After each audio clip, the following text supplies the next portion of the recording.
Indiens d'Amérique vivant au pied de la tour du câble. Un jour, 7 petites filles qui jouaient paisiblement furent attaquées par un ours. Elles se réfugièrent sur un rocher brusquement surgi du sol. Sa structure prismée semblait les traces des griffes de l'ours qui ne put jamais les atteindre.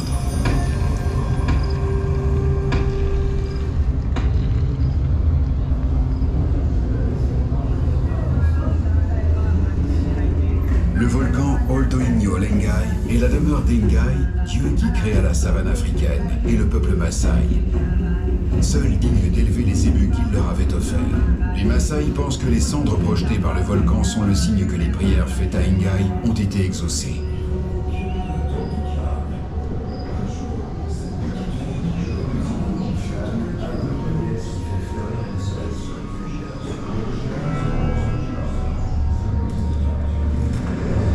En 1660, une coulée du Vésuve menace un village italien.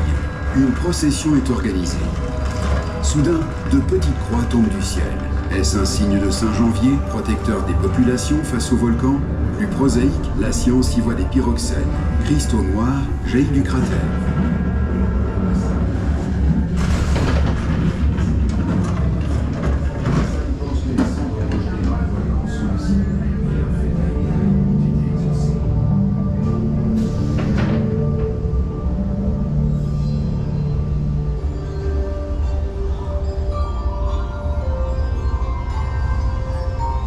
Les éruptions du Bromo, en Indonésie, en saupoudrant de cendres les terres alentours, permettent 3 récoltes de riz par an.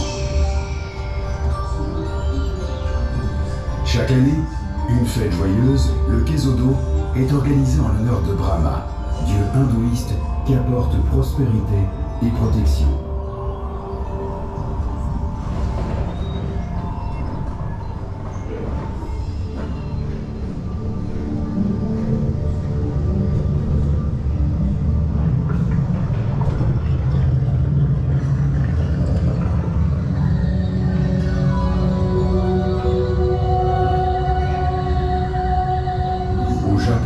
Le volcan Fujisan abrite la déesse qui fait fleurir les cerisiers. Les pétales, emportés par le vent, symbolisent le caractère éphémère de la vie. Le Fujisan est aussi un lieu de pèlerinage essentiel. Tout Japonais doit, au moins une fois dans sa vie, gravir ce volcan pour saluer le soleil levant et à travers lui, la déesse fondatrice du Japon.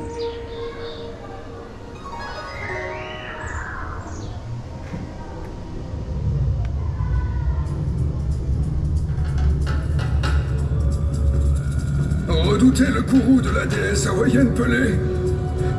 Le volcan Kilauea est sa demeure. D'un coup de talon rageur, elle déclenche les éruptions. Elle vous apparaîtra sous les traits d'une belle jeune fille.